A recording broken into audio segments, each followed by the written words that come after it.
Entonces, lo primero que tienes que entender es que la presión arterial es biológicamente súper compleja de manejar porque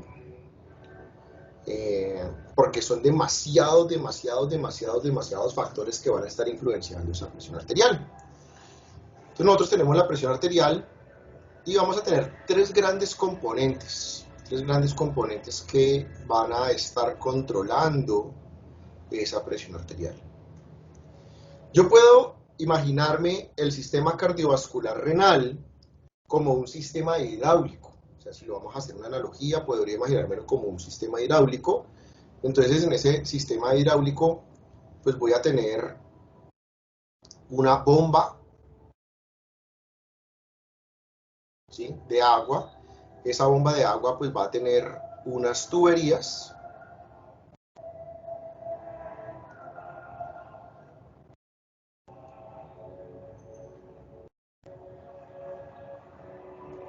y pues dentro de la tubería pues tiene que haber cierta cantidad de agua, ¿sí? Entonces eso es, y esto es lo que vamos a hacer. Entonces la bomba puede trabajar con cierta velocidad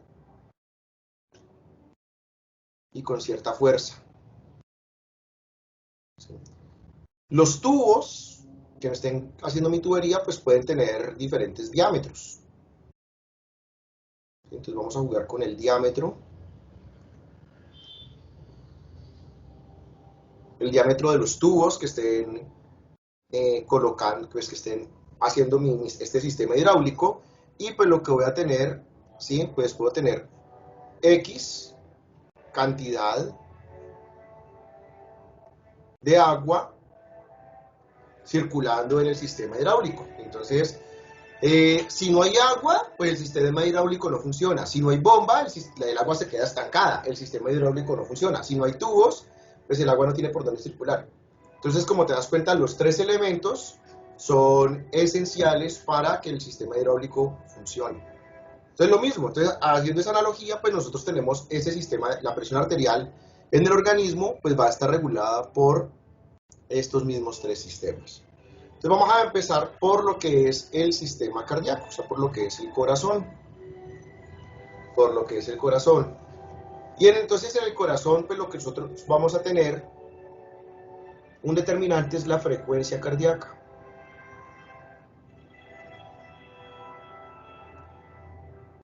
Auchi. La frecuencia cardíaca, sin tilde. La frecuencia cardíaca. Entonces, es muy fácil de probar. Ustedes todos en la casa tienen su tensiómetro, tómese la presión arterial en este momento, salga y dé 2 vueltas a la manzana, mire, ahí se toma la frecuencia cardíaca y sentado, mire cuánto le aumentó la frecuencia cardíaca, mire cuánto le aumentó la presión arterial. Entonces, ¿por qué es? Es esa bomba que empieza a trabajar más rápido. Vamos a tener otra parte que es la fuerza de contracción.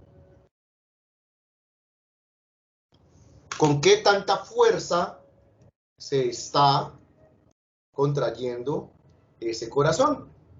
¿Qué tanta fuerza está haciendo ese músculo cardíaco para inyectar esa sangre?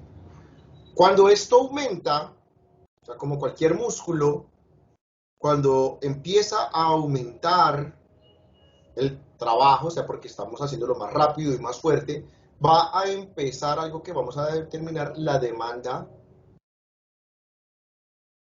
de oxígeno.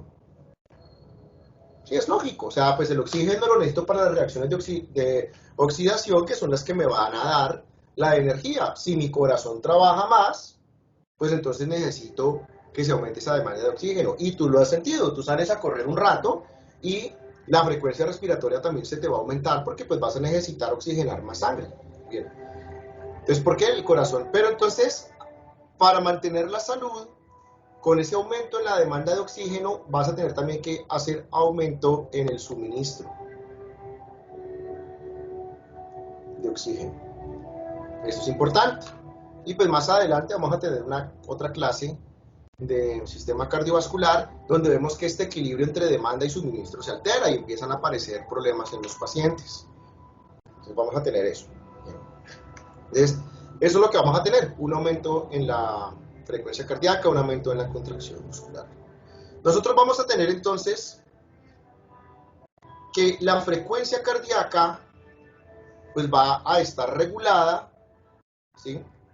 Pues por todo el sistema de conducción. ¿Sí? Entonces, el marcapasos en el nodo sinoauricular, todo el sistema de conducción, el sistema de delay, todas las fibras de Purkinje, toda esa parte del sistema de conducción va a estar encargada de mantener la sincronización de esa frecuencia cardíaca. Y después, pues también vamos a ver que eso se puede alterar. Y es cuando empiezan a aparecer las arritmias y tenemos problemas en la frecuencia cardíaca.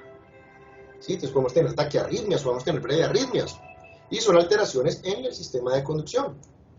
Podemos tener problemas en la fuerza de contracción.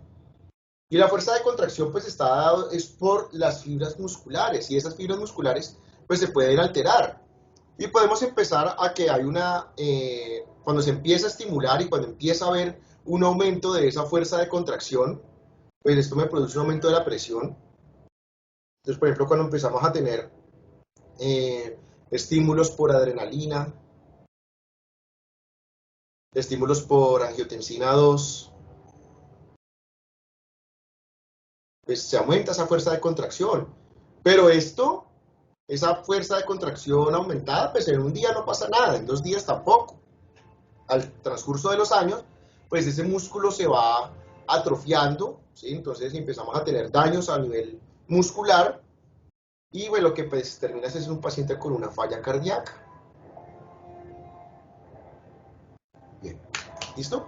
Entonces mira, tenemos una bomba que va a estar involucrada en la función del corazón y pues ustedes ya habían estudiado corazón y pues saben que hay varios sistemas dentro de ese sistema cardiovascular. Bien.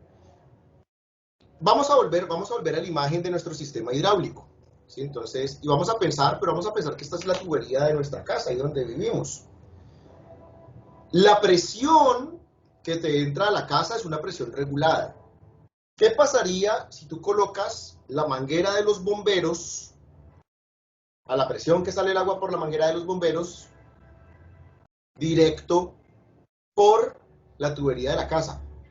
El primer día no pasa nada, usted abre la ducha y eso sale un chorro durísimo, usted le abre un poquito más. Pero al cabo de un mes, ya te vas a dar cuenta de que los tubos de la casa se están dañando, y se está dañando, y se está dañando. Entonces vamos a tener esa regulación. Nosotros tenemos algo que llamamos un tono vascular. Vamos a mirar esto cómo funciona. Es que no puedo despegar ninguno del otro. O sea, va a depender de la fuerza con la que se esté eyectando la sangre, del volumen de poscarga, del volumen de precarga. O sea, esto no es una cosa que yo pueda compartimentalizar. Tengo que estar mirándolo todo porque es un sistema. Y ya te expliqué el sistema hidráulico, todo tiene que funcionar al mismo tiempo. Bien. Cuando yo tengo un líquido, y el líquido pues nos vamos a referir, sí sabemos que es sangre, pero la sangre me importa es el agua. Cuando usted coge una bomba, ¿sí? Una bomba de esas, de las fiestas, y la empiezas a llenar de agua, el látex se empieza a expandir, y se empieza a expandir, y se empieza a expandir, y se expande, pum, hasta que la bomba se revienta. Bien. ¿Eso por qué? Porque el látex no es lo suficientemente fuerte. Intente coger uno de esos guantes con los que se lava la ropa, o la loza, o los baños, y llénalo de agua. Tú te das cuenta que él se llena, pero hay momentos donde no se llena más. ¿Por qué? Porque ese es un látex fuerte. Entonces, el agua, como cualquier líquido, va a tener la tendencia física a expandirse. Se va a expandir. Y hay una fuerza. Pero nosotros vamos a tener en nuestras vénulas, en nuestras arteriolas, vamos a tener músculo liso.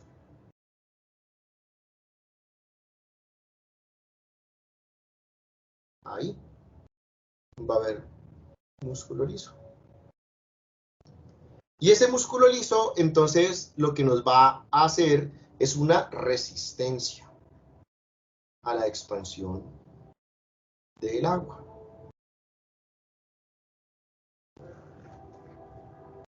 Y pues para que esto esté normal, pues necesito mantener un tono vascular. Y ese tono vascular pues va a estar dado por el equilibrio que hay entre las sustancias que generan vasoconstricción y las sustancias que generan vasodilatación. Entonces hay un equilibrio en ese tono vascular.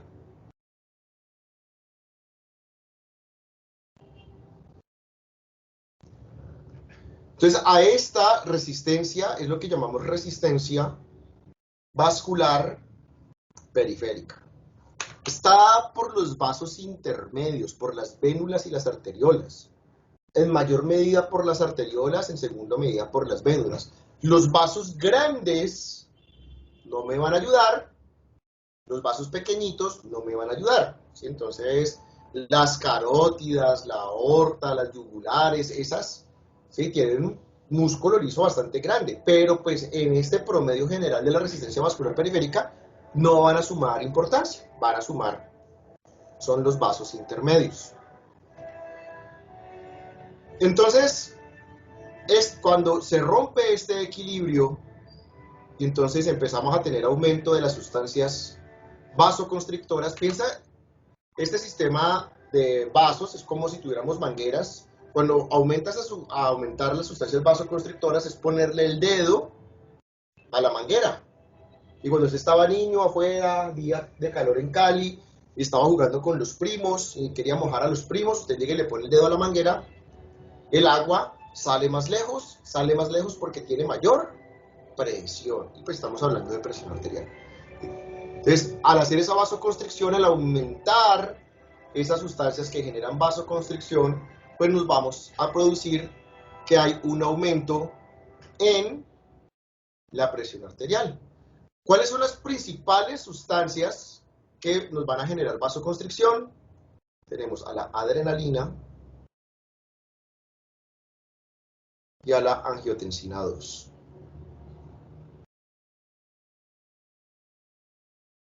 Bien. Pero pues si te das cuenta, dentro del vaso lo que tengo es agua. Tengo agua. Entonces pues voy a necesitar regular, o sea, si dentro de ese vaso puede tener toda la adrenalina que quiera, pero si el agua está poquita, pues entonces no vamos a tener, no va a haber presión, o sea, ese líquido no se está expandiendo. Vamos a hablar entonces de un tercer determinante que es la volemia. El volumen de agua que está circulando. ¿Quién nos controla la volemia? El riñón. Entonces nosotros tenemos cierto volumen de agua y si usted es de las personas que consume mucha agua durante el día, pues le aseguro que va varias veces al baño durante el día. Y si es de las personas que se toma 1 o 2 vasos de agua al día, su riñón ¿sí? Filtra y reabsorbe lo máximo que pueda y vas una vez al baño. Entonces, porque esa es la función del riñón, conservarnos la volemia. ¿Qué es lo que pasa? Lo que pasa es que vamos a tener cierta cantidad de agua. Entonces, siempre les pongo el ejemplo. Imagínate que la múcula está en el suelo y te la llevas a la cabeza. Entonces tenemos 2 personas con 2 tinajas. Digamos que hay una tinaja de 5 litros y hay una tinaja de 7 litros de agua. Aquí pues obviamente la fuerza es la gravedad, pero por gravedad, obviamente esta de 7 litros pues es más pesada y está haciendo que sobre la cabeza más presión. Entonces al aumentar la volemia, pues vamos a tener que hay un aumento en la presión. Sí, porque entonces cuanto más agua haya circulando por el sistema hidráulico, pues más va a ser esa resistencia, más resistencia vascular periférica voy a necesitar para mantener ese líquido Más fuerza tiene que ser el corazón, porque para sostener esos 7 kilos de agua, pues necesito hacer más fuerza. Ese músculo cardíaco va a tener que hacer más fuerza. ¿Qué me puede aumentar la volemia? Bien, entonces, indirectamente la adrenalina me secreta ADH y me secreta renina. Y la angiotensina 2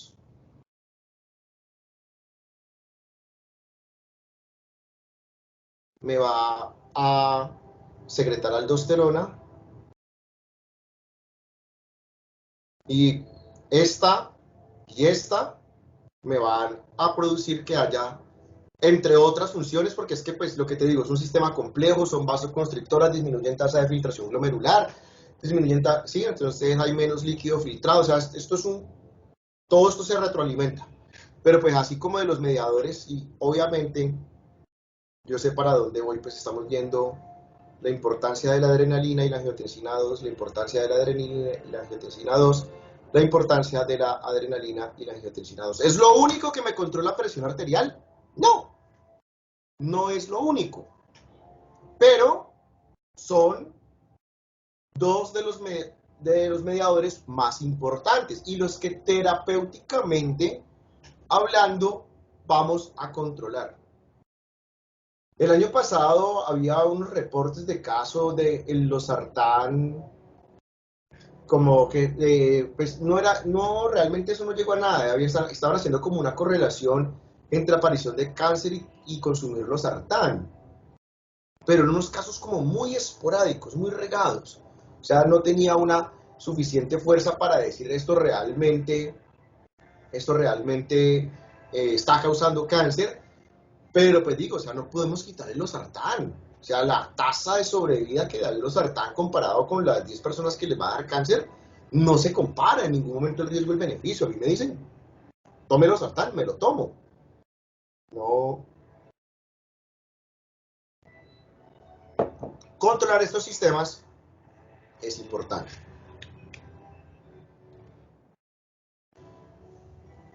El paciente no es normotenso hoy. Y ya mañana, hipertenso. Ay, se volvió hipertenso, ayer estaba bien y ya, ¿sí? Todos en algún momento llegamos a los 20 años y a los 20 años somos indestructibles, uno toma aguardiente y algunos fuman y usted trasnocha y parrandea y anda estresado y tiene 2 novios y bueno, es súper chévere los 20 años. La cuestión es que pues este estilo de vida no se puede conservar toda la vida y el organismo se empieza a deteriorar. La cuestión es que cuando el organismo se empieza a deteriorar no hay mecanismos de reparación del organismo. Entonces esa persona a los 20 está bien. A los 30 su sistema empieza a alterarse. A los 40 el sistema está más alterado. Y hasta que llega un punto, ¿sí? A los 50 años, donde el sistema ya se desequilibra. Entonces digamos que aquí empezó un poquito por el estilo de vida sedentario, aumentar ese sistema, la acción de ese sistema adrenérgico y de ese sistema renina, angiotensina, aldosterona. A los 30 un poquito más, pero pues el paciente está bien. A los 40 un poquito más. A los 50 un poquito más, pero ya en ese poquito, que aumentó de los 40 a los 50, pues ya el paciente se sale de los estándares de salud y empieza a entrar a su hipertensión. Entonces, estamos hablando de una enfermedad crónica. Listo. Entonces, una de las cosas que tienes que entender, o sea, cuanto más años tenga el paciente, pues más crónica es esa enfermedad. Más tiempo de adaptarse a la enfermedad ha tenido el organismo. Entonces, regular la presión arterial va a ser más complicado a medida que vaya pasando el tiempo. Entonces, del libro tú sabes que la presión normal es de 120-80, pero te vas a dar cuenta que si el paciente tiene 85 años y la presión está en 135-90, tú dices, está controlado. Pero es que no es lo del libro. Sí, pero es que al viejito no se le puede controlar más. Ese es el punto. Y está bien. ¿Sí? O sea, no, el organismo de 80 años no funciona igual que el organismo de 50 años. Bien.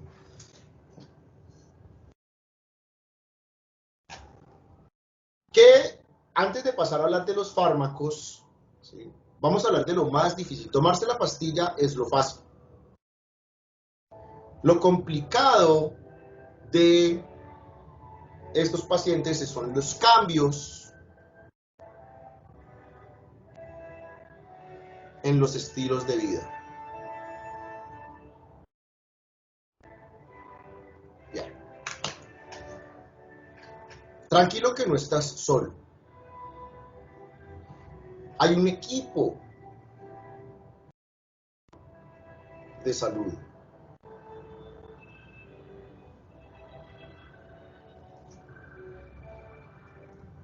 Que necesita estar haciendo esos estilos del cambio de vida.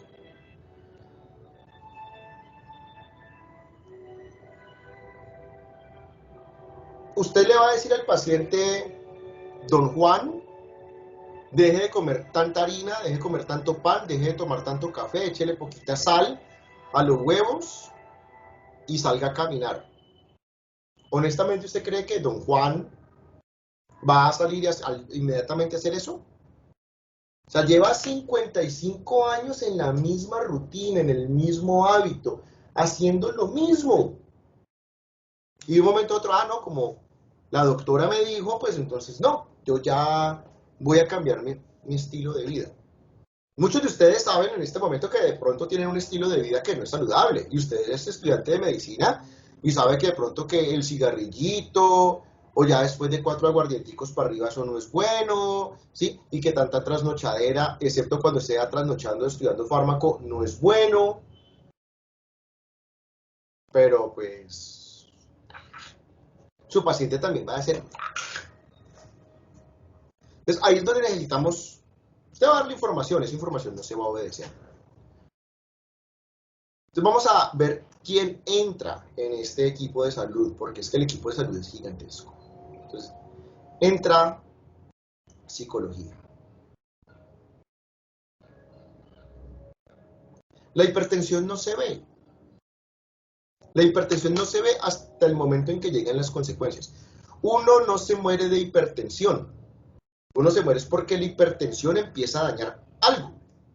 La hipertensión le empieza a dañar el corazón, la hipertensión le empieza a dañar el cerebro, la hipertensión le empieza a dañar los riñones, le empieza a dañar las venas de las piernas. Eso es lo que pasa, la hipertensión. O sea, nadie dice, ay, me hipertensioné y me morí de hipertensionismo. No, eso no pasa. ¿Sí? ¿Qué pasa? Que se fue dañando el sistema cardiovascular y en un momento, ¡pum!, sube la presión, arranca cascada de coagulación, trombo, infarto, isquemia, y ahí sí, chavo el amigo. Eso es lo que pasó. Entonces,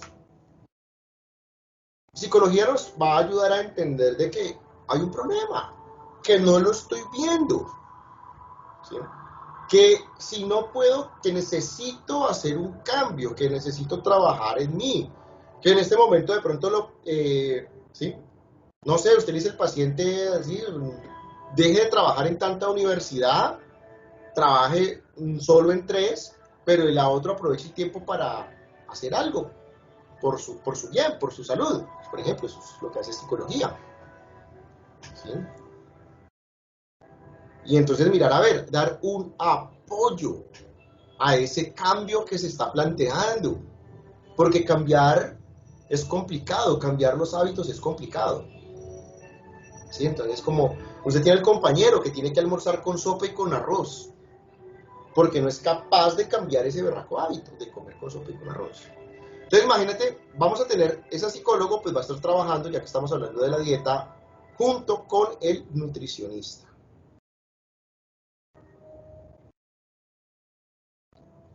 Ay, deje de comer harinas. ¿Y qué carajos como? Toda la vida he desayunado con pan. A media cuadra de la casa tengo una panadería.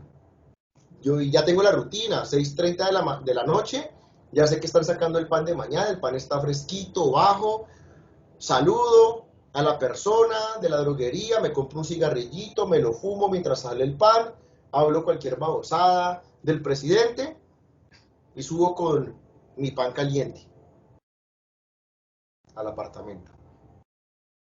Eso es una rutina. Entonces, ¿con qué? Pues usted me dice no coma harinas. ¿Y con qué voy a reemplazar la harina? ¿Será que son todas las harinas las que tengo que reemplazar?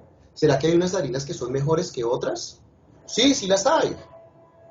Pero pues entonces, pero nosotros no tenemos ese entrenamiento. Para eso hubo una persona que se dedicó 5 años a estudiar las características de todos los alimentos para enseñarme qué alimentos debo comer. Y de paciente a paciente. Porque es que yo puedo ser hipertenso obeso o puedo ser hipertenso huesudo. Y la nutrición va a cambiar dependiendo de cada persona. Pero nosotros no sabemos de eso. Y estos tienen que formar una llave. Porque es que dejar la hamburguesa es muy duro. Sí, sobre todo cuando uno deja hamburguesa con doble tocineta y queso americano derretido, con mermelada de tocineta encima y cebollita caramelizada. No, eso es muy duro de dejar. Entonces necesito ese apoyo para hacerlo. ¿Sí?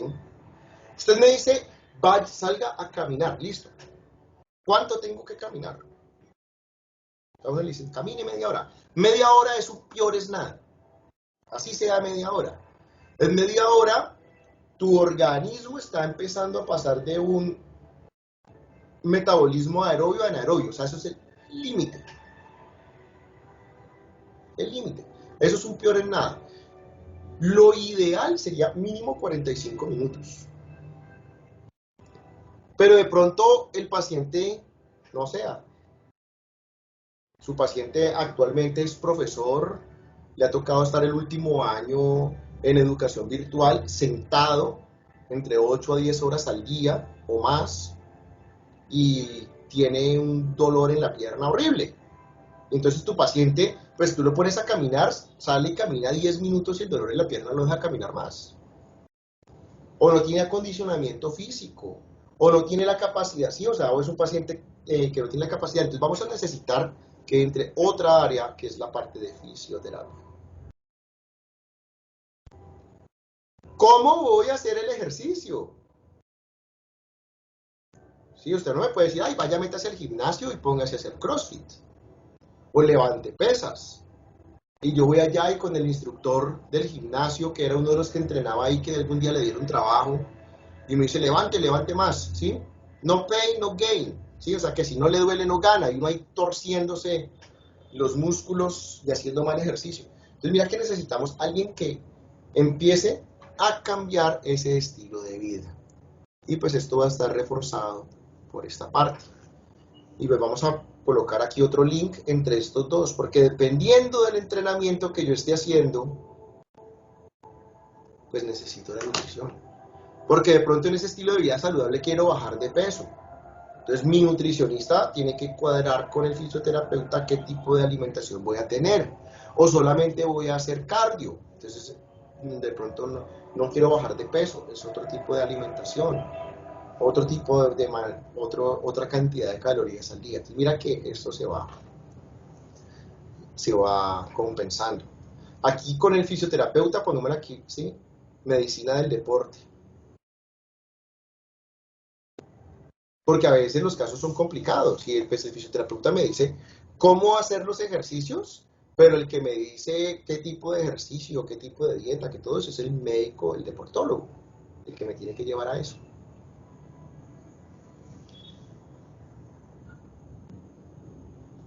Voy a ponerlo de este lado acá. La máquina de comer. Ustedes ahorita en los 20, pues todo el mundo se está haciendo ortodoncia, sonrisa perfecta, no sé cuánto, y bla, bla, bla. Próximo semestre que empiece a ver a sus pacientes de 60 años, 70 años. No tienes que entenderlo, porque para eso hay una especialidad, una profesión. Mírele la boca a los pacientes. ¿Sí? Pregúntele al paciente cuándo fue la última vez que fue al odontólogo. No, hace 4 años no voy. ¡Pum! Mándalo al odontólogo. O sea, usted pasa, ¿sí? Cada cuánto usted lleva el carro a que le revisen el aceite y le hagan el balanceo, la alineación y todo eso, ¿sí? Cada tanto, lo mismo, cada tanto, tienes, así como uno va a que el médico lo chequee, y míreme la glicosilada y la TSH, y no sé cuánto, cómo está funcionando mi máquina general, la cavidad oral también hay que chequearla. ¿Qué pasa? Las personas con la edad, por atrición, por mala higiene, empiezan a perder los dientes. Cuando tú pierdes los dientes, ese delicioso pedazo de carne asada que usted se puede comer ahora, después no se puede comer. Y las dietas empiezan a pasar a dietas blandas. En nuestra sociedad las dietas blandas están hechas altísimas de carbohidratos y eso pues va a ser propenso a que los pacientes desarrollen obesidad. Fuera de eso, pues la mala dieta está directamente relacionada con el estado de ánimo del paciente. Entonces, importante. ¿Qué tiene que ver la odontología con la hipertensión? Pues que está relacionado con lo que mi paciente come. Y la comida es todo ahí. Pues hoy estamos hablando solo de hipertensión. En 2 semanas estamos hablando de colesterol, en 3 semanas estamos hablando de diabetes. Todo entra por la boca. Y si mi maquinaria, mi sistema estomatológico está dañado, pues no puedo comer bien. Así de sencillo. Y pues en ese equipo de salud estás tú, el médico.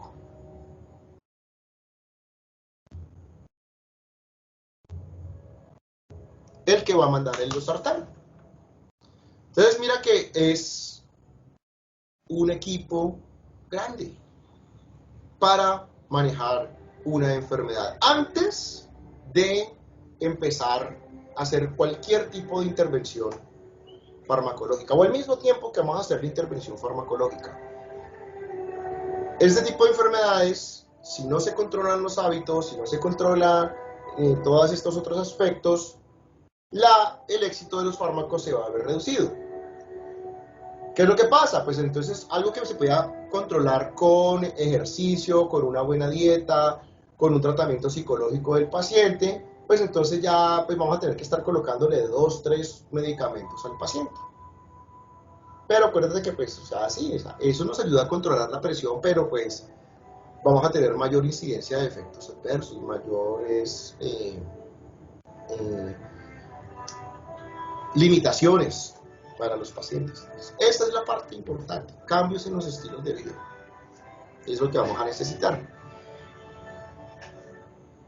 ¿Por qué empezamos hipertensión? Porque cardiovascular es grandísimo. ¿Y por qué empezamos con hipertensión? Porque es que el 35% de la población es hipertensa. Entonces, esto va a ser el pan de todos los días. Mire, la próxima vez, mañana que se vean, ¿sí? Usted mira a su compañero de al lado, usted mira a su compañero de al lado, ¿sí? Usted no va a ser el hipertenso, esos 2 son. Es 1 de cada 3 personas. Súper grave. Y lo que te digo, o sea, la cuestión es que el deterioro en la calidad de vida que esto produce es gigantesco. Obviamente no son todos los 35% en los mismos niveles de hipertensión, hay hipertensiones severas y hay hipertensiones menos severas. Bien.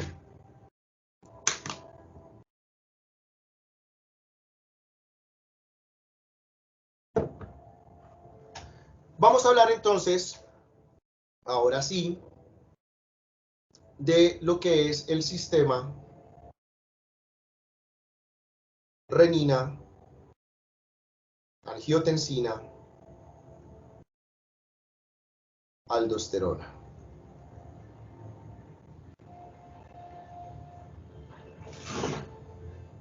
Entonces, este sistema es el sistema farmacológicamente hablando el más importante, porque es el sistema que ustedes van a manejar con mayor frecuencia. ¿Sí? Entonces son los medicamentos que ustedes van a estar utilizando con mayor frecuencia. Y pues entre los fármacos que tenemos, pues son los que mayor efectividad clínica tienen, son los medicamentos que vamos a utilizar de primera línea de tratamiento, entonces es supremamente importante. Entonces vamos a empezar a hablar. La renina es una enzima que se libera desde el aparato yuxtaglomerular.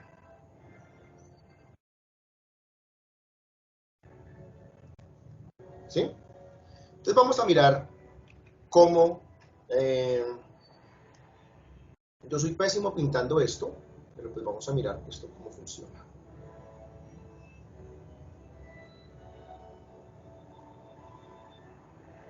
Acá, este es tu glomérulo.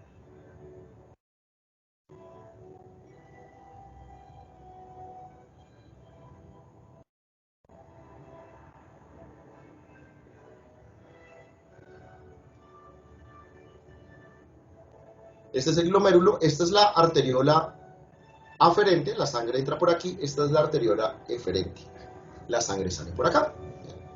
Habíamos visto el semestre pasado en la parte de excreción de fármacos que necesito una diferencia en los flujos. Como esto es grande, como esto es una manguera grande, pues le cabe más agua. Esta es una manguera chiquita, pues le cabe menos agua. Pero entonces lo que hace el proceso de filtración glomerular es esa diferencia en los flujos de agua que hay. Yuxta significa al lado de. Aquí están las células del aparato yuxtaglomerular. Yuxta al lado del glomérulo. Entonces, miren, aquí está el aparato yuxtaglomerular. Bien. Pero aquí vamos a tener otra estructura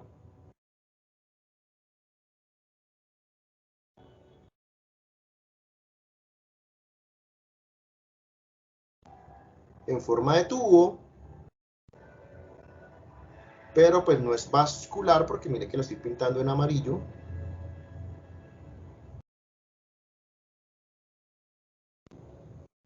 Esta es la rama gruesa ascendente del asa de Henle. Es decir, que esa nefrona, sí, tuvo contorneado proximal, ¿sí? Asa de Henle delgada descendente, asa de Henle gruesa ascendente, y cuando va subiendo, como si yo hubiera cortado el glomérulo así, cuando va subiendo, va pasando por ahí. Estas células de acá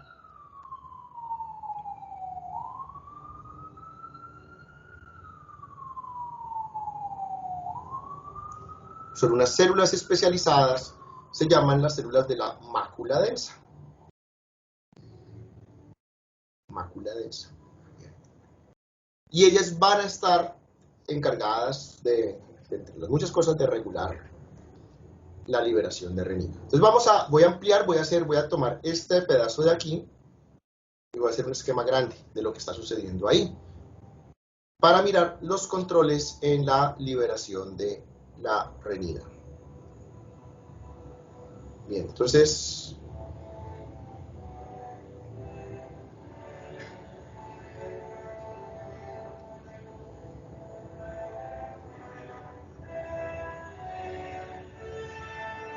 esta es mi célula de la mácula densa.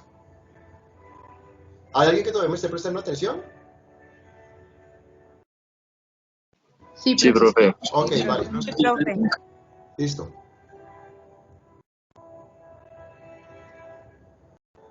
Esta va a ser mi célula. Venga, voy a pintarla un poquito más separada porque si no, no me cabe lo que tengo que pedir. Ellas están pegadas, pero pues las voy a pintar separadas porque pues va a haber mensajeros ahí volando y pues no me va a quedar espacio. Esta es la célula, ¿sí? Célula del aparato yuxta glomerular.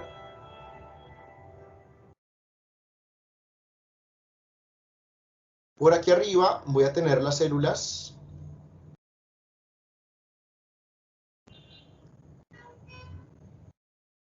endoteliales. Célula endotelial.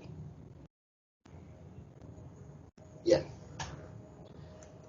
Listo. Vamos a empezar, porque es que esto es un... ¿qué es lo que vamos a mirar en este gráfico? ¿Qué me controla la liberación de renina? Eso es.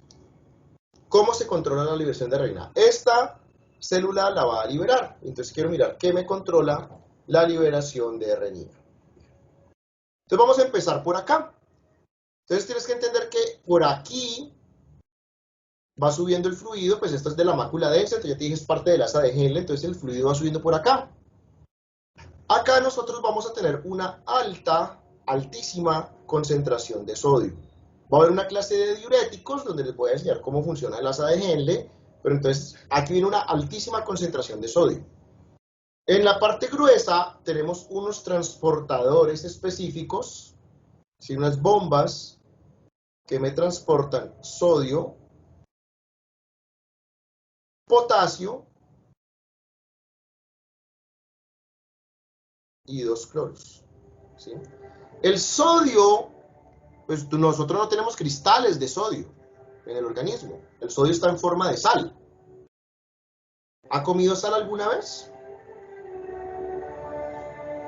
Simplemente que eso está... O sea, eso, ¿nunca le ha echado sal a los huevos revueltos? Hágalo mañana, sabe mejor. La sal, o sea, el sodio no está en forma, ¿sí? No está en forma de cristal, él está en forma de sal, NaCl. Simplemente que acá lo que ha ido haciendo el asa es concentrar el sodio. Pero pues, y obviamente, siempre alrededor hay agua. Sino que pues el agua nunca la pintamos, pero siempre alrededor hay agua. Entonces, él está pegado, ¿sí? Entonces, este sodio va a estar pegado a 1H y este cloro va a estar pegado a un H. Y entonces están formando sus moléculas. Entonces, estamos en forma de sal. Bien. ¿Qué es lo que pasa? Hay tanto sodio que este transportador siempre está transportando sodio. O sea, nunca va a haber.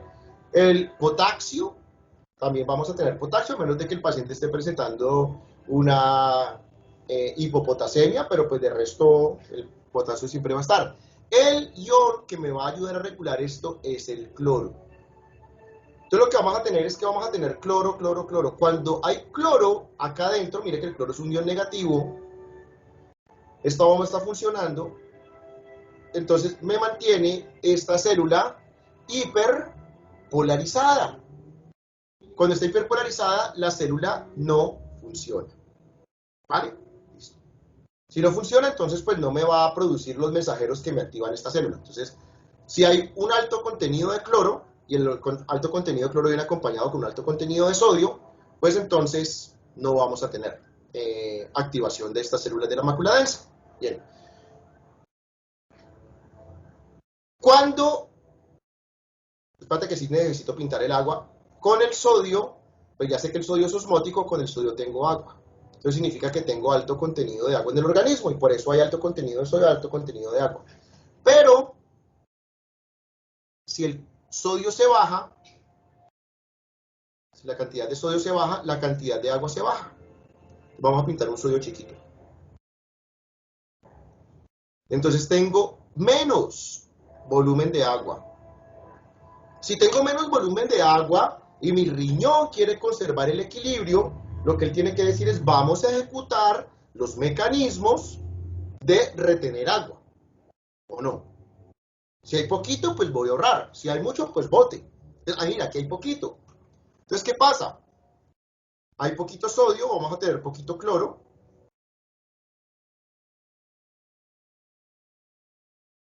Y hay poquita agua. Significa que aquí la cantidad que se está transportando, estamos transportando menos cloro. Significa que este potencial negativo desaparece. Ese cambio en el potencial celular hace que esta célula se active. Y esta célula va a producir algo que ustedes ya conocen porque lo vieron el semestre pasado, o espero que el profesor el semestre pasado se los haya enseñado, no confío en ese tipo, que es la prostaglandina E2. La prostaglandina E2 va a actuar Espere que pinte la caja muy chiquita.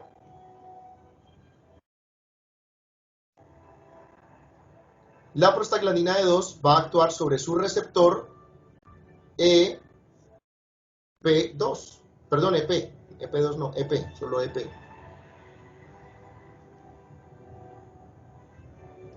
Sobre el receptor EP. Esto me va a producir que haya un aumento en los niveles de AMP cíclico.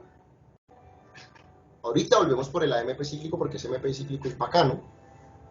Vamos a tener un efecto sobre el AMP cíclico y ese aumento en el AMP cíclico me va a producir que haya una liberación, que se ejecute la liberación de renina. ¿Listo? Volvamos atrás para mirarlo paso por paso. Si tengo mucha agua en el sistema, si tengo mucha agua en el organismo, el riñón, para mantener su equilibrio, pues tiene que botar agua. Entonces, cuando él filtra, pues con esa agua se me va mucho sodio, se me va mucho cloro. Cuando llega aquí a la mácula densa, se empieza a transportar mucho sodio, mucho cloro. Ese cloro me deja la célula negativa, la célula no funciona. Pero ahora, usted no ha tomado agua en todo el día.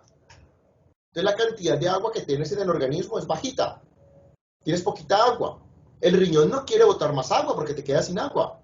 Entonces, la concentración de sodio que tienes acá en la mácula densa es poquito sodio. Y ese poquito sodio viene acompañándose de poquito cloro. Significa que estamos transportando poco cloro. Acá, esta célula pierde su electronegatividad, la célula se activa, ¡pum! Y quiere comunicarse con el aparato juxtaglomerular. La forma de comunicarse es: vamos a producir prostaglandina E2. La producción de la prostaglandina E2, entonces, activa su receptor específico, que es el receptor EP, producción de AMP cíclico, ¡pum! Liberación de renina. Esto es la parte que tenemos. Bien, miremos en esos dos puntos cómo podemos controlar la liberación de renina. Vamos a tener una clase de diuréticos y vamos a hablar de un diurético que se llama furosemida, que es un diurético de asa.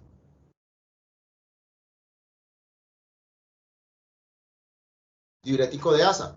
La furosemida lo que hace es que bloquea este transportador, la bomba de sodio, potasio, 2 cloro. Significa que cuando yo suministro, si esto no está funcionando, así de este lado haya una cantidad gigantesca de sodio y de cloro, si el transportador no está funcionando por efecto del fármaco, pues siempre va a tener un nivel bajo de cloro. Entonces la furosemida me va a estimular pues todo esto, y al final lo que vemos por efecto de la furosemida es que se aumenta la liberación de renina. ¿Entendemos? ¿Qué es lo que pasa? Pues va a ser una forma que vamos a ver en esa regulación de la liberación de renina. ¿Queda claro, Miguel? Sí, profe, claro. ¿Listo? Vale, bien. ¿Alguien te ha enseñado algún fármaco que te pueda controlar los niveles de prostaglandina E2? ¿O que tú conozcas? ¿Algún medicamento que controle niveles de prostaglandina E2?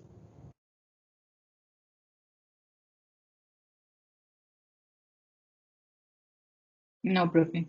¿No? Esto es sexto, ¿cierto? Es que yo le digo, yo no confío en ese tipo el Profe, semestre pasado. Profe, la dinoprostona. ¿Nunca les hablaron de AINES? Sí, profe. Ya en materia de esteroideos. ¿Y el profesor el semestre pasado no les enseñó que los AINES disminuían la síntesis de prostaglandinas? Sí, profe. Ah, eso. Entonces, los AINES, pues entonces los AINES nos van a bloquear la síntesis de prostaglandinas. Y pues si se le disminuye esta síntesis de prostaglandinas, pues entonces vamos a tener que no se activa este receptor, y pues entonces los AINES nos van a producir una disminución en la liberación de renina. Ya, súper sencillo. ¿Vale? Entonces tenemos, hasta este punto tenemos esos controles, el de la furosemida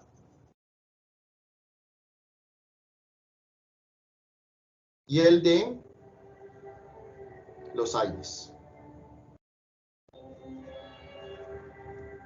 Bien, vamos a mirar, porque hay más cosas ahí pintadas, significa que tenemos más cosas por ahí para... Acá, Tengo una dígame, pregunta. dígame. Yo tengo una pregunta.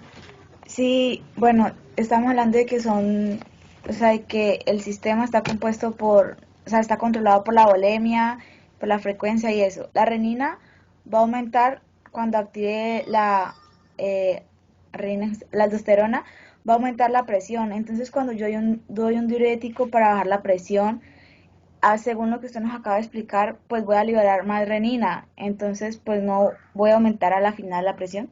Excelente pregunta y excelente análisis. Y por eso la furosemida no la utilizamos para regular presión. Utilizamos las tiazidas actúan después de esto. O sea que ya se ha pasado el relevo. Excelente pregunta y excelente análisis. Sí, tienes toda la razón. Pero tienes toda la razón, pero acuérdate que esto no es unifactorial. El hecho de que usted libere renina, pero la furosemida es el que más agua te saca. Y uno de los efectos adversos que ves por exceso de furosemida es hipotensión, porque pierdes muchísima agua. Así estás liberando mucha renina. Pero la renina, como vamos a ver, la parte, no solamente nos vamos a enfocar en la parte de la presión como tal, sino en la salud del sistema. Entonces, porque mira que estamos yendo paso por paso, porque el punto final es presión arterial, pero esa presión arterial depende de toda la función del sistema, y eso pues es lo que estamos analizando poco a poco. Pero tu análisis es correcto, o sea, la furosemida es un diurético que me va a incitar la liberación de renina, y esa renina estaría enfocada, por el efecto que vamos a ver después de la angiotensina 2 y de la aldosterona, a subir la presión. Pero hay que tener en cuenta que el efecto diurético, la pérdida de la volemia, también va a ser muy importante en ese fármaco. Pero por lo mismo, tú nunca vas a ver un paciente que de entrada el médico le esté mandando para la hipertensión furosemida. Le manda hidroclorotiazida. Las tiazidas van a funcionar en el túbulo distal. El túbulo distal ya pasaste la mácula densa, ya ese control de la renina ya se hizo. Vamos a trabajar después. Entonces eso es por teniendo en cuenta justo eso. Vamos a mirar acá la célula endotelial.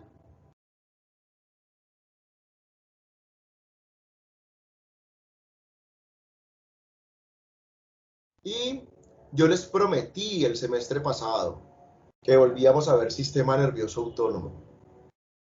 Y vamos a volver a ver sistema nervioso autónomo, y aquí están los receptores alfa 1 y aquí están los receptores beta 1. Entonces, por acá arriba está la sangre, ¿no? Por aquí arriba está la sangre. Entonces vamos a tener que la adrenalina pues me va a activar ambos receptores. El efecto, ¿sí? Entonces el receptor alfa 1 me va a producir una disminución en la liberación de renina, y el receptor beta 1 me produce un aumento en la liberación de renina. El efecto neto que observo por el uso de la adrenalina es este. O sea, la adrenalina, como efecto neto, va a tener un aumento en la liberación de renina por la cantidad de receptores y la potencia que tiene sobre beta 1 más que alfa 1. Bien. Esa es la primera parte. Entonces vamos a observar que hay un aumento en la liberación de renina por la acción beta 1. Pero yo también les había nombrado que había unos fármacos que llamábamos beta bloqueadores. ¿De acuerdo? Los beta bloqueadores son antagonistas de los receptores beta adrenérgicos, ¿sí? De los receptores beta 1. Entonces quiere decir que cuando utilizo un beta bloqueador, estoy impidiendo esta función de la adrenalina. ¿Qué me queda? La función de la adrenalina para este lado, una disminución en la liberación de renina. Entonces el uso de beta bloqueadores, y esto sí es algo súper importante y parte de por qué todo paciente con falla cardíaca lo vamos a medicar con beta bloqueadores, es por, hay muchas razones, pero una de las tantas es estas, porque me va a disminuir la liberación de renina. Los beta bloqueadores me disminuyen la secreción de renina. Vamos a tener ese efecto.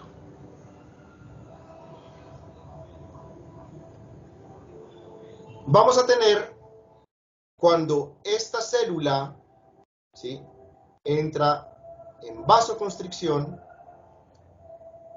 ¿sí? Entonces eso me va a producir que también haya una disminución en la liberación de renina. Entonces vamos a considerar esta célula que tiene un efecto vasoreceptor, un efecto de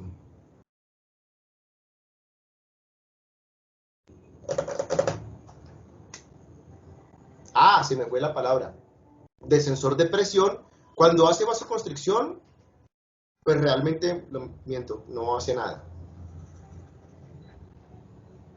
No es cuando hace vasoconstricción. No, estaba viéndome por el lado, no es. Pero es un segundo, voy a borrar aquí. Es que necesito más espacio. El receptor alfa 1, ya sabemos, desde el semestre pasado, me produce vasoconstricción. Quiere decir que cuando hay baja actividad de ese receptor alfa 1, está funcionando poco ese receptor alfa 1, ese equilibrio de vasoconstricción, vasodilatación se pierde. Entonces, si aquí, mira, aquí no hay nada. No hay nada funcionando. Acuérdense que hay otras moléculas que funcionan a nivel endotelial, la histamina, la prostaglandina I2, la prostaglandina E2, la serotonina, el PIP, o sea, muchísimas más sustancias que están funcionando. No las vamos a pintar todas, pero cuando se pierde ese equilibrio por falta de actividad de este receptor alfa 1, entonces el sistema entra en vasodilatación. Y necesitamos mantener ese tono vascular regulado. Entonces, para mantener ese tono vascular regulado, esa vasodilatación, ahorita sí, lo que me va a inducir es que haya una liberación de renina. Eso es lo que está pasando. Entonces, la vasodilatación, ¿sí?, esta célula me va a funcionar como un vasoreceptor, como un receptor de presión, para estimularme la liberación de renina. Entonces, vamos a tener que la disminución, cuando hay vasodilatación, tengo una disminución de la presión arterial aquí, o sea, no es una presión arterial generalizada, es una presión arterial a nivel de la arteriola deferente. Ahí se disminuye la presión por vasodilatación y como reflejo vamos a liberar renina. Esos son los controles que tenemos sobre la liberación de renina. Bien. La renina sale a sangre.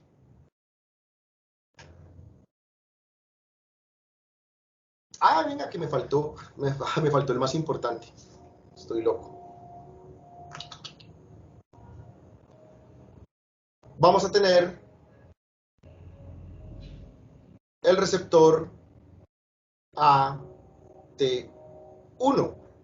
Es el receptor de, ¿sí?, es uno de los receptores de angiotensina 2. El receptor AT1. Entonces, cuando la angiotensina 2 activa el receptor, ¿por qué se va a producir angiotensina 2? Pues porque afuera hay renina produciendo angiotensina 2, esa angiotensina 2 viene y como ya hay angiotensina 2 circulando, pues es lo que le va a decir al sistema es disminuya, ¿sí? Disminuya la liberación de renina. Ya hay angiotensina 2, ya no necesitamos más. Entonces disminuye la liberación de renina. ¿Cuál va a ser la situación? Pues ahorita lo vamos a ver. Los fármacos que me controlan la angiotensina 2, que son los IECAS y los ARAS2,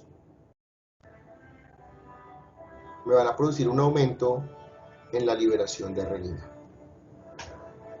¿Vale?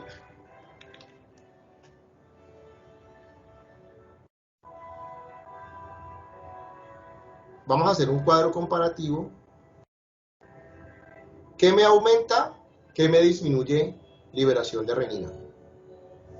Miremos a ver. Entonces habíamos visto, me la aumenta la furosemida, ¿sí? O los diuréticos de ASA en general. El que ustedes usan con frecuencia es la furosemida, pero pues los diuréticos de ASA en general. Y opuesto a esto, lo que me la disminuye, ¿sí? Entonces son altas concentraciones de cloro en la mácula densa. ¿Qué me estimula la liberación de renina? La prostaglandina E2. ¿Qué me la disminuye? Opuesta a esto, los AINES.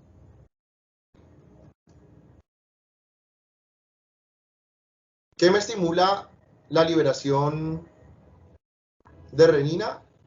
Los IECAS o los ARAS2. Opuesto a esto, ¿qué es? La angiotensina 2.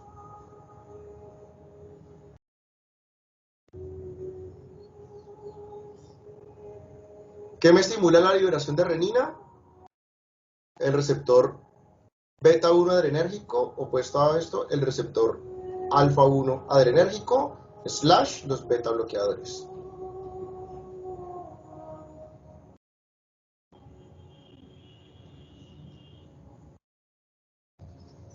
¿Qué me estimula la liberación de renina?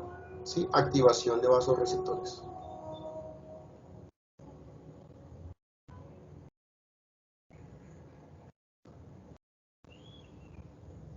Pues este no va a tener contra porque pues eso es una función específica de la célula. Entonces, mira que ahí tenemos en resumen las diferentes, cómo se controla esa liberación de renina. Bien. Vamos a pasar a hablar ahora de la función de la renina. Entonces la renina lo que va a hacer es que nos va a tomar una preproteína, antes de ser proteína, que es el angiotensinógeno. Angiotensinógeno.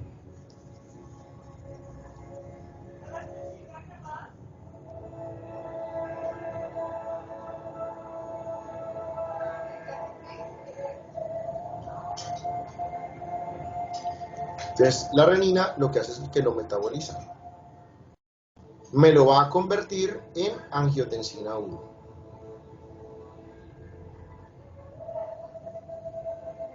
La angiotensina 1 es un péptido que es activo. La angiotensina 1 funciona, pero es de baja potencia. Esta conversión se puede hacer por otras proteasas.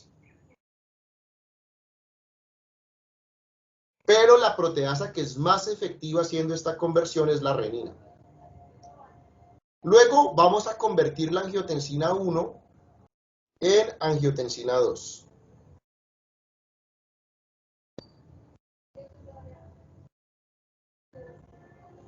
Esta vía se puede dar de angiotensinógeno a angiotensina 2. Se puede dar, pero tampoco es una vía muy eficaz. Pero sí vamos a convertir angiotensina 1 en angiotensina 2. ¿Y quién la convierte? La convierte la ECA. Enzima convertidora de angiotensina. ¿Quién convierte la angiotensina? La enzima convertidora de angiotensina. El que puso ese nombre se esforzó buscándole el nombre. La ECA es otra proteasa. Pues se le puso ese nombre por lo que se descubrió que hacía, pero no solamente funciona para eso. La ECA toma la bradiquinina,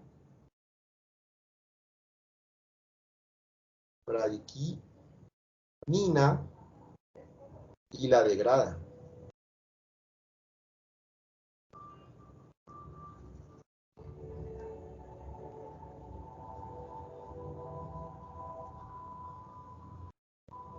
Degrada la bradiquinina.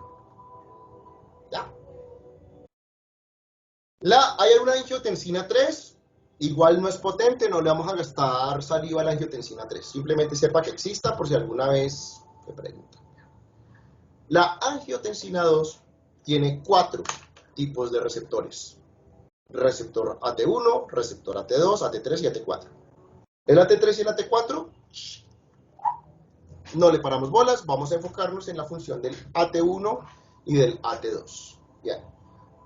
Y voy a empezar por el AT2 porque es del que menos voy a hablar.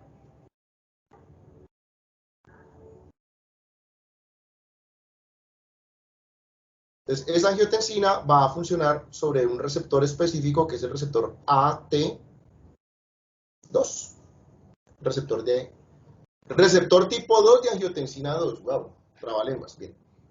Este receptor nos va a producir dos efectos que son súper chéveres. Uno de ellos es que nos produce vasodilatación. La angiotensina 2 es vasodilatadora. Sí actúa en el receptor AT2. ¿Vale? Y me va a producir remodelación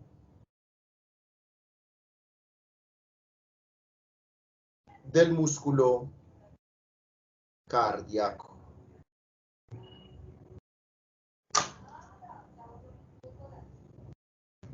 Esos dos efectos son chéveres del receptor AT2. Vámonos para el otro lado, al receptor AT1, porque de este sí vamos a hablar bastante. Receptor AT1. El receptor AT1 produce vasoconstricción. La angiotensina 2 sobre el receptor AT1 es el vasoconstrictor más potente que tenemos en el organismo. Es entre 10 a 40 veces más potente que la adrenalina actuando sobre el receptor alfa 1. ¿Sí? Entonces, esta acción del receptor AT1 es lo que te aumenta la resistencia vascular periférica. Cuando se desequilibra el sistema renina-angiotensina-aldosterona, esta es la que viene a molestar. La aldosterona también molesta, pero esta es la que viene a molestar. Entonces aquí vamos a tener un aumento en la resistencia vascular periférica. La angiotensina 2 me va a producir que haya una disminución de la sensibilidad. Voy a pintarlo en la próxima diapositiva porque eso me va a quedar repeñuscado. AT1. Ya dijimos, vasoconstricción, un aumento en la resistencia vascular periférica. Angiotensina 2 me va a producir que haya un aumento una disminución de la sensibilidad de los vasoreceptores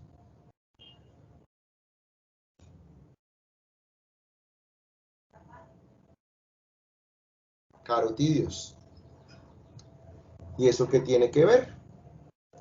Que cuando se disminuye esta sensibilidad, entonces se controlan menos. Y el reflejo que se da es un aumento en la actividad del sistema nervioso simpático. El sistema nervioso simpático, ¿qué me libera? adrenalina. Esa adrenalina se actúa sobre el receptor alfa 1 y me produce vasoconstricción. Y tengo, mire, es un ciclo. Y tengo una retroalimentación sobre la resistencia vascular periférica. Esa adrenalina me actúa sobre el receptor beta 1, que me produce aumento de frecuencia cardíaca, me produce aumento de la fuerza de contracción cardíaca. Esa adrenalina actúa sobre el receptor beta 1, que lo acabamos de ver, que me produce liberación de renina, que me produce producción de angiotensina 2. ¿Dónde actúa la angiotensina 2? En el receptor AT1, que me va a desensibilizar los receptores carotídeos, que me va a aumentar la actividad del sistema nervioso simpático, que me va a producir que se libere adrenalina, que se active el receptor beta 1, que se libere renina, que se produzca angiotensina 2. Retros, controles positivos. ¿Entiendes cómo se...? Es que no, lo que te digo, no es algo que hay, ¡pum!, hoy amanecí hipertenso. No, este sistema se va degenerando. Por un lado, por el lado adrenérgico o por el lado de la angiotensina o ambos. Y se va dañando lentamente, poco a poco, paso a paso. Siga fumando, ¿sí? Siga bebiendo trago en exceso.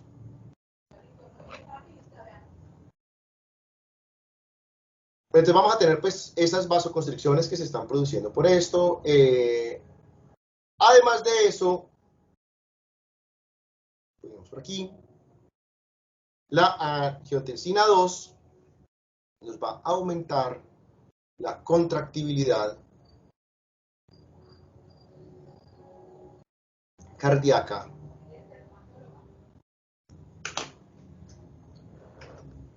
usted va al gimnasio y empieza a aumentar su contractibilidad muscular. ¿Qué le pasa a los músculos cuando usted está en el gimnasio y está haciendo pesas? Se hipertrofian. Esto me va a hallar que haya una hipertrofia, principalmente ventricular. Entonces el corazón es más grande, entonces él me quiere más, ¿no? Entonces esto es lo que nos empieza a llevar con el tiempo a que el paciente vaya a desarrollar una falla cardíaca. Ese aumento de la contractibilidad hace que el tejido muscular se empiece a adaptar y entonces se genera una hipertrofia ventricular y terminamos después con una falla cardíaca. Es un paciente hipertenso con una falla cardíaca. ¿Qué más nos va a hacer la angiotensina 2? Estamos haciendo, voy a tomar esto de acá.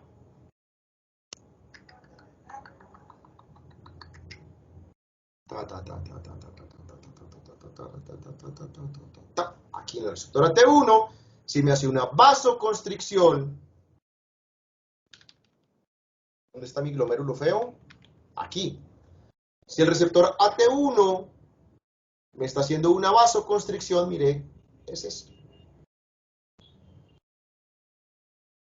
Esto es lo que está haciendo. Mire este diámetro comparado con este diámetro. Bien, empiezan a pasar varias cosas. La presión de entrada de aquí, vamos a tener un aumento en la presión intraglomerular. Ustedes saben, histológicamente, este glomérulo está hecho de microcapilares. Microcapilares, no de capilares, no hay microcapilares. Iba a decir microvasculatura. De capilares. Esos capilares no están diseñados para aguantar presión. Este aumento en la presión empieza a generar un daño renal. Los capilares no están diseñados para eso. Esa es una de las cosas. ¿Vale? Igual, el daño renal no se da de ayer para hoy, es algo crónico. Entonces vas a ver que tu paciente hipertenso, ¡pum!, de las primeras cosas que se le dañan es el riñón. Cuando te das cuenta, como tenemos este diámetro pequeño y comparamos con este diámetro, antes había una diferencia así en los diámetros, ahora hay una diferencia así en los diámetros. Entonces, lo que vamos a pasar, volvamos a nuestra lista de acá, hacia para atrás. Lo que tenemos es que hay una disminución en la tasa de filtración glomerular. ¿Para qué filtramos la sangre? Entre comillas, para sacar agua. Si se disminuye mi tasa de filtración glomerular, significa que estoy sacando menos agua. Si estoy sacando menos agua, ¿dónde se me está quedando el agua? Ah, se me está quedando adentro. Si se me está quedando adentro, significa que estamos aumentando la volemia. Voy a volverme a mi primera diapositiva del día.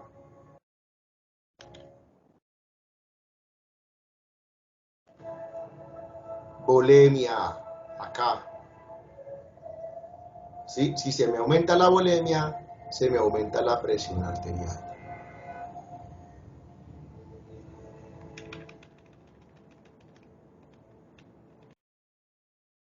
Bien. Pero no es todo, no es todo. Tranquilos que hay más, tranquilos que hay más. La parte de los fármacos es súper sencilla. Si solo les dijera los fármacos, hace 2 horas hubiéramos terminado. ¿Sí? Es enalapril y losartán, eso es, pero pues lo importante es que entiendas el por qué.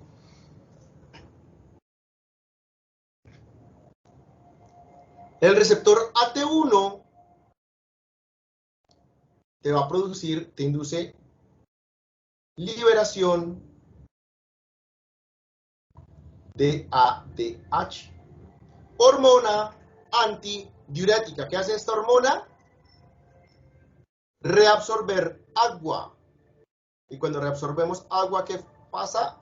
Aumentamos la volemia. Esta adrenalina que yo tengo por acá,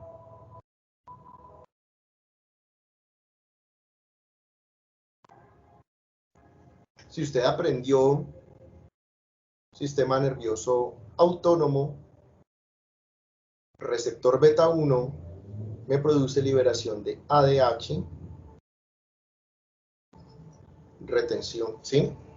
Reabsorción de agua, se me aumenta la volemia.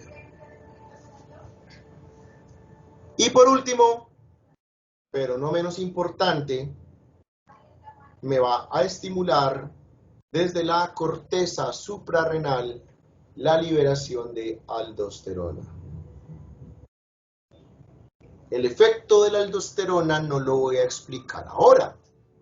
Voy a explicar el resultado de parte de la acción de la aldosterona, pero el efecto de la aldosterona lo voy a explicar en la clase de diuréticos que viene después. No después hoy, después en el futuro. La aldosterona me produce reabsorción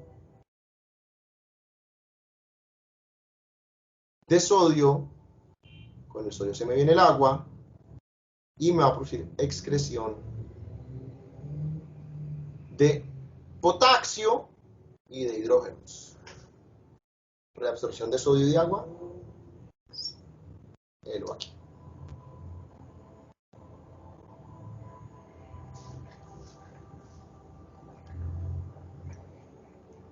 ¿Cómo te parece ese receptor AT1? La locura, ¿no? Espectacular, daña todo. Lo necesitamos, obviamente, no es malo, ¿sí? Sino que pues, biológicamente, cuando se altera el balance del receptor AT1, entonces ahí es donde entramos en problemas. Hablemos de los fármacos, entonces. ¿Preguntas hasta el momento, Miguel? No, profe, creo que no hay Ok, pregunta. vale, listo. Entonces, mira, tenemos la angiotensina 2, sí, perdón, no, la angiotensina 1, que se metaboliza a angiotensina 2 por parte de la ECA, ¿sí? Habíamos dicho que esa ECA me servía para metabolizar bradiquinina y degradarla. Degradar bradiquinina. Esta angiotensina 2 puede activar al receptor AT2 o puede activar al mismo tiempo el receptor AT1. Listo. Resumen, ya vas a las diapositivas anteriores para ver todos los efectos que estás viendo ahí. El primer grupo de fármacos que vamos a ver se llaman IECAs. y ECAs, inhibidores de la enzima convertidora de angiotensina, y ECAs. Son esos fármacos que están terminados en pril. Principalmente nosotros utilizamos el enalapril. Otros que utilizamos en segunda mano, el lisinopril. Ya casi no utilizamos el captopril.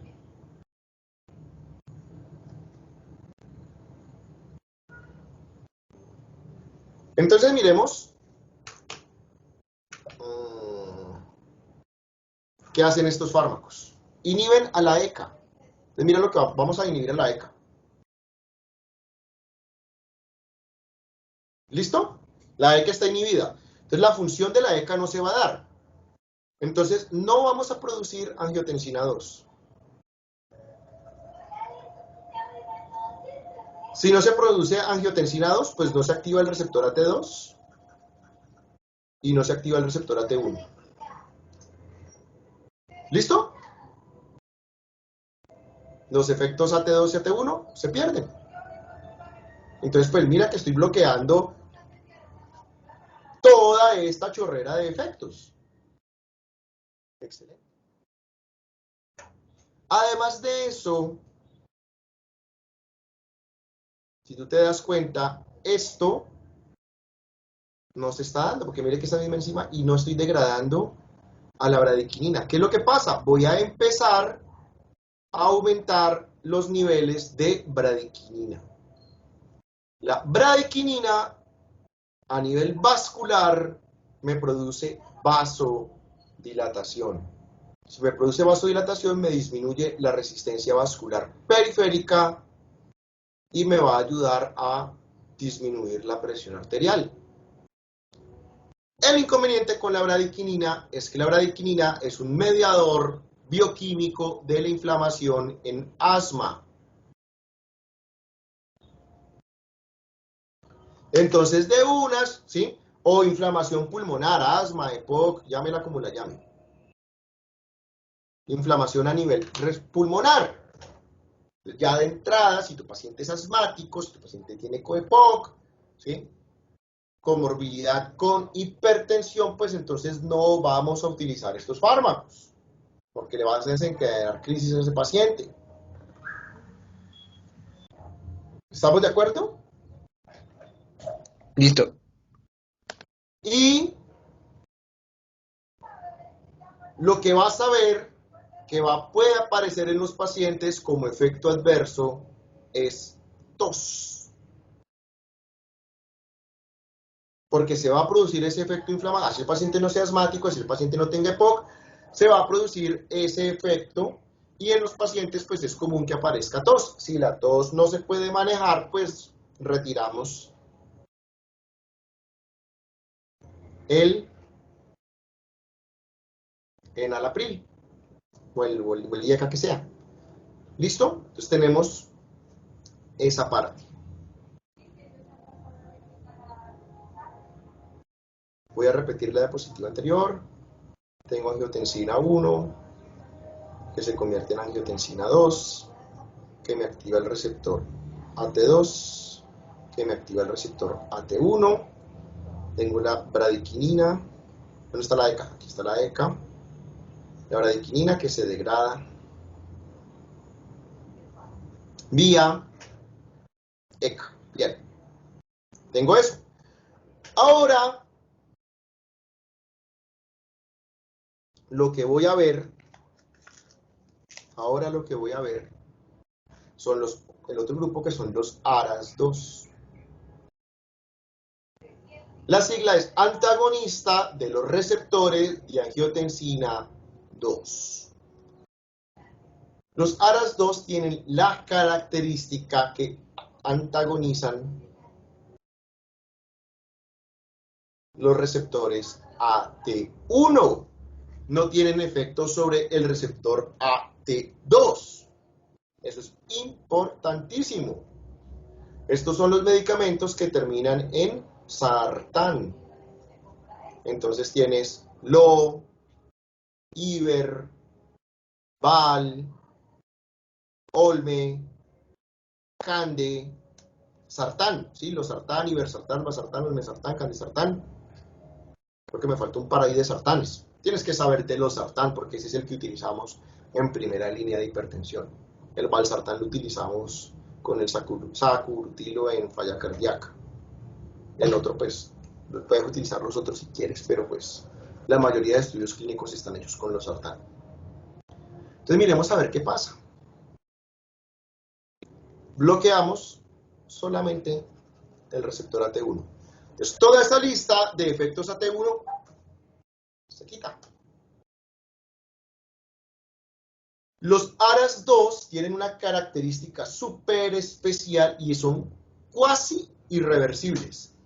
Acuérdense de la velocidad de asociación y disociación que hablábamos el semestre pasado, que el fármaco se pega y se despega, se pega y se despega, se pega y se despega. Este fármaco se pega.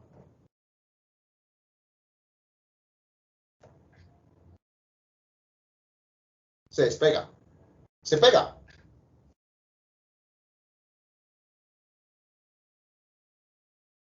Y se despega. Él es reversible, pero el tiempo de permanencia en el receptor es largo. Entonces, por eso decimos cuasi irreversible. El efecto se va a revertir, pero entonces el tiempo de ocupación es largo, lo que disminuye muchísimo la acción de la angiotensina 2 en estos receptores. Pero mire que la angiotensina 2 le queda un camino, que es este. Y entonces, si te das cuenta, la angiotensina 2 me estaba produciendo vasodilatación a través de su receptor AT2, una disminución de la resistencia vascular periférica, lo que me va a ayudar a regular la presión arterial y me está produciendo remodelación cardíaca, lo que me va a ayudar a contrarrestar esa hipertrofia muscular que estaba produciendo el receptor AT1. Entonces vamos a tener estos efectos de estos medicamentos.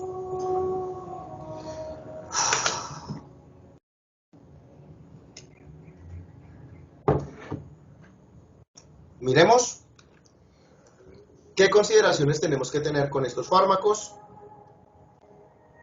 Con los IECAS, pues ya dijimos, pacientes con asma, pacientes con EPOC, con bronquitis, por inflamaciones respiratorias, no, ¿sí?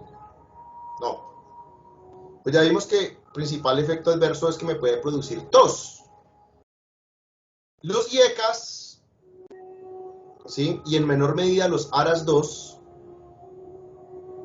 me pueden producir hipercalemia.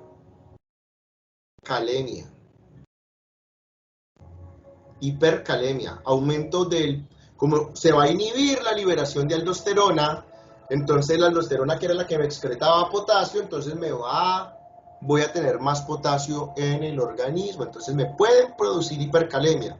En menor medida los ARAS2 la pueden producir, pero es más raro con los ARAS2. El problema de esta hipercalemia es cuando el mayor riesgo es cuando los mezclamos con los diuréticos ahorradores de potasio, que los vamos a ver en la clase de diuréticos. Entonces, hay altísimos riesgos, ¿sí?, de producir hipercalemia y pues tienes que estar controlando los niveles de electrolito del paciente cuando mezclas, por ejemplo, enalapril con espironolactona. Ahí podemos tener el riesgo de esa interacción, que se produzca esa hipercalemia. Ambos medicamentos, ¿sí?, tanto los IECAS como los ARAS2, son categoría D en embarazo. Entonces, no usar en embarazo. ¿Qué se utiliza en embarazo?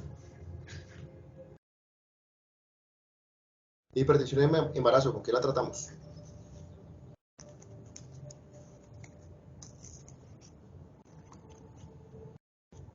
Alfa-metildopa, profe. Con alfa-metildopa, sí.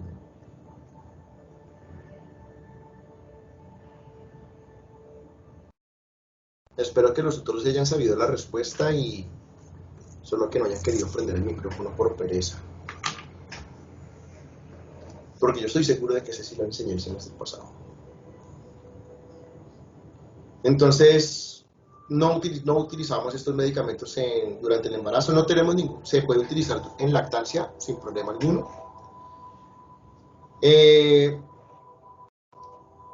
No los utilizamos en pacientes con estenosis, no usar en pacientes con estenosis de la arteria renal. No usar. Aparte, vas a darte cuenta que aparte de son medicamentos que se utilizan principalmente en hipertensión, obviamente en manejo de falla cardíaca obligados, y pues te vas a dar cuenta que se utilizan mucho para la protección del riñón, o sea, cuando hay nefroprotección, o sea, por ejemplo, un paciente que esté desarrollando nefropatía diabética, pues vas a darte cuenta, esto no tiene nada que ver con la regulación de glucosa, pero como un protector de la función renal, le van a dar al paciente un IECA o un ARA2, dependiendo de lo que mejor se adapte al paciente. Listo. Ya te dije que ya lo harto del semestre se había acabado, estas clases de cardio son chéveres. Chéveres, que chéveres, bien. Ahorita por la noche, o sea, ahorita a las 7:35, a Miguel y a Juan Pablo les voy a mandar un libro, y ellos les van a compartir ese libro a ustedes. Ese libro trae unos casos clínicos, entonces vamos a empezar a mezclar, entonces a alguien le vamos a dejar exposición, y entonces las expos que vamos a presentar el lunes y el martes tenemos expos, ¿sí? Hoy no tuvimos expos porque ayer hubo examen y pues el que tenía examen, pues el que tenía expo hoy pues no iba a alcanzar a hacer examen, entonces el lunes y martes de la semana que vienen tenemos exposiciones. Entonces en esas exposiciones pues tenemos que hacer, ¿sí? Hay que buscar un estudio comparativo entre IECAS y ARAS2 para el manejo de hipertensión arterial, ¿sí? Tenemos que buscar un estudio comparativo de los IECAS versus otros antihipertensivos. Tenemos que buscar un estudio comparativo de los ARAS2 versus otros antihipertensivos en humanos. Van a traer ratones, que esto en humanos hay cantidad de estudios, en humanos.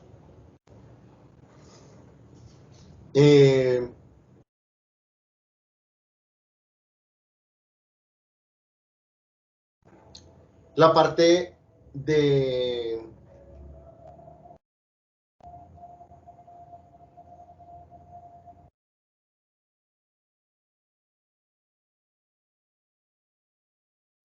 espérate, yo creo que las infecciones las vamos a manejar. Y pues en el libro que te voy a dar es de casos clínicos, creo que vamos a manejar infecciones con casos clínicos. Si no, pues yo le digo a Miguel qué infecciones tienen qué manejo de infecciones tienen que buscar para presentar. Porque creo que no, creo que lo vamos a manejar. Voy a mirar los casos clínicos en el libro porque pues ya que terminamos esa parte ya lo podemos hacer práctico. Bien. ¿Alguna pregunta? No, profe. Ok, listo. Entonces vamos a descansar. Pero entonces todos los estudios y los casos clínicos serían lo que se expondría la próxima semana. Sí, exacto. Sí, yo ahorita ya les voy a enviar, yo ya tengo sus emails, ya les envío los libros para que lo compartáis con los compañeros. Listo, profe. ¿Y usted nos dice qué casos clínicos o...? No, sí, yo les digo cuáles. Sí, yo les digo, yo te digo, haga el 71, el 13, porque no son todos, porque pues hay casos clínicos de cáncer y que nos vamos a poner a ver casos clínicos de cáncer. Eso no nos compete.